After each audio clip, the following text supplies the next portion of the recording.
அலைக்கடலின் நடுவே அலைந்திடவா தனியே படகெனவே உனையே பார்த்தேன் கண்ணே.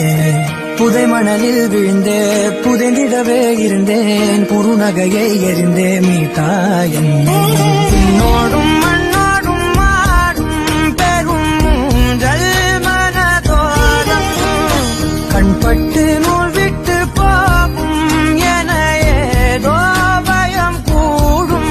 மயில் ஒன்றை பார்க்கிறேன் மழையாகி ஆடினேன். இந்த உற்சாகம் போதும் சாக தோன்றும் இதே வினாடி. கண்ணான கண்ணே கண்ணான கண்ணே என் மீது சாயவா. பொன்னான நெற்றை பொன்னான கையால் பூ போல நீவவா.